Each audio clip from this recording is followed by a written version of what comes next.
অবশেষে সেই বহু প্রতীক্ষিত ঘোষণাটা এলো। অন্তর্বর্তী সরকারের প্রধান উপদেষ্টা প্রফেসর ইউনূসের বিশেষ সহকারী ডক্টর শেখ মহিউদ্দিন ঘোষণা দিলেন, আগামী জানুয়ারিতেই শুরু হচ্ছে ভোলা বরিশাল সেতু নির্মাণ কাজ।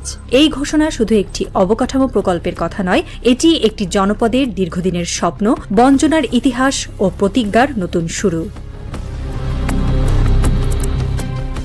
দৈর্ঘ্যে 11 কিলোমিটার, যার মধ্যে মূল সেতু অংশ 10.87 কিলোমিটার, বাকিটা সংযোগ সড়ক।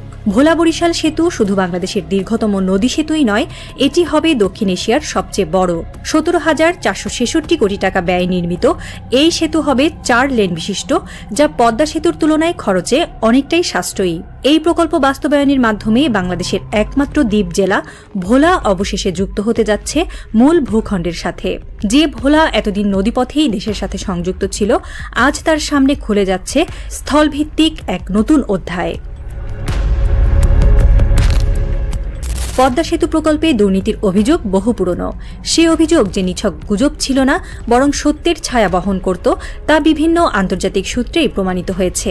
সেই সময়ে রাজনৈতিক শাসকেরা এই দুর্নীতিকে জাতীয় গৌরব বলে আড়াল করতে চেয়েছেন, কিন্তু ইতিহাস তা ভোলেনি। আজ যখন প্রফেসর সরকার ভোলা বরিশাল সেতু নির্মাণের ঘোষণা দিলেন, তখন দেখা যায় যেখানে পদ্মা সেতুর দৈর্ঘ্য 6.15 কিলোমিটার, সেখানে প্রায় দ্বিগুণ দৈর্ঘ্যের এই নতুন সেতুর খরচ পড়ছে অনেক কম।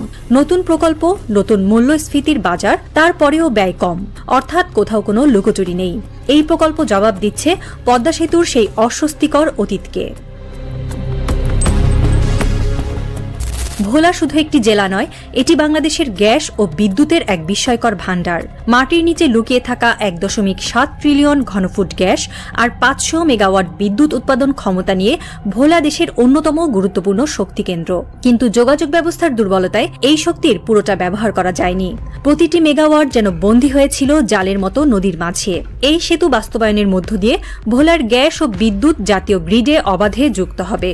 অর্থনীতি, শিল্প এবং রপ্তানির জন্য তৈরি হবে এক নতুন করিডোর। 2009 সাল থেকে বিভিন্ন সময় সরকারের পক্ষ থেকে এই সেতু নির্মাণের কথা বলা হয়েছে। 2018 সালের ডিসেম্বরে কাজ শুরুর আশ্বাস এসেছিল, কিন্তু বাস্তবে কিছুই হয়নি। এরপর 6 বছরেও কাজ শুরু করতে পারেনি পূর্বতন সরকার। আর এদিকে ভোলার মানুষ বারবার আন্দোলনে নামেন। 5 দফা দাবির মিছিলে তারা বলেছিলেন, দ্বীপের রানী আর অবহেলার পুতুল হতে চায় না।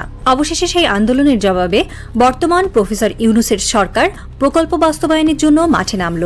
সরেজমিন পরিদর্শনে এসে ডক্টর শেখ মহিউদ্দিন ও সেতু বিভাগের সচিব মোহাম্মদ আব্দুর রৌফ জানালেন, প্রফেসর ইউনূস সরকার আন্তরিক, আগামী জানুয়ারিতে কাজ শুরু হচ্ছে। এই বিশাল প্রকল্পের অর্থায়নে জাপান সরকারের সহযোগিতার সম্ভাবনা রয়েছে। জাপানি একটি কোম্পানির সঙ্গে আলোচনা চলছে। বিকল্প হিসেবে রাখা হয়েছে কোরিয়াকেও। আর যদি আন্তর্জাতিক অর্থায়ন নাও আসে, তবুও থেমে থাকবে না এই সেতু। সরকার নিজস্ব অর্থায়নে প্রকল্প বাস্তবায়নে দৃঢ় প্রতিজ্ঞ। এই আন্তর্জাতিক সহযোগিতার আলোচনা শুধু অর্থনীতির নয়, এটি কূটনৈতিক বার্তাও বহন করছে, যেখানে বাংলাদেশ দেখাতে চাইছে তার স্বাধীন কৌশলগত অবস্থান। ভোলা একটি ব্যতিক্রমী জেলা। বঙ্গোপসাগর আর মেঘনার কুল ঘেঁষা এই জেলার আয়তন প্রায় 3400 কিলোমিটার, যেখানে বাস করেন প্রায় 20 লাখ মানুষ। কিন্তু সরাসরি স্থল যোগাযোগ নেই বরিশালের সঙ্গে। ভোলায় পৌঁছাতে হয় লঞ্চে, ভেদুরিয়া হয়ে বাস বা মোটরসাইকেলে। এই দীর্ঘ, জটিল এবং ব্যয়বহুল যাত্রায় ভোলাকে বারবার পিছিয়ে দিয়েছে। এদিকে ভোলার ইলিশ বাংলাদেশের জাতীয় মাছ। সেই ইলিশ উৎপাদনের 30% আসে এককভাবে এই জেলা থেকে। শুধু ইলিশই নয়, অন্যান্য মাছ, শুটকি, কৃষিপণ্য, এমনকি ট্যুরিজমেও ভোলা ছিল সম্ভাবনাময়। কিন্তু পথের অভাবে সবাই থেকে গেছে খরস্রোতা নদীর ওপারে। এই সেতু এখন শুধু অবকাঠামো নয়, এটি হয়ে উঠছে একটি রাজনৈতিক প্রতিশ্রুতির প্রতীক। ভোলার জনগণ জানে, এটি কেবল কনক্রিট আর ইস্পাত নয়, বরং এটি একটি লড়াইয়ের ফল।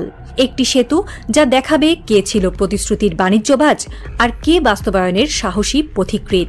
এখন প্রশ্ন হচ্ছে, এই উদ্যোগ কতটা বাস্তবায়িত হবে, কাজ কতটা সময়মতো হবে, রাজনৈতিক অস্থিরতার ভেতর প্রকল্প কতটা টিকবে।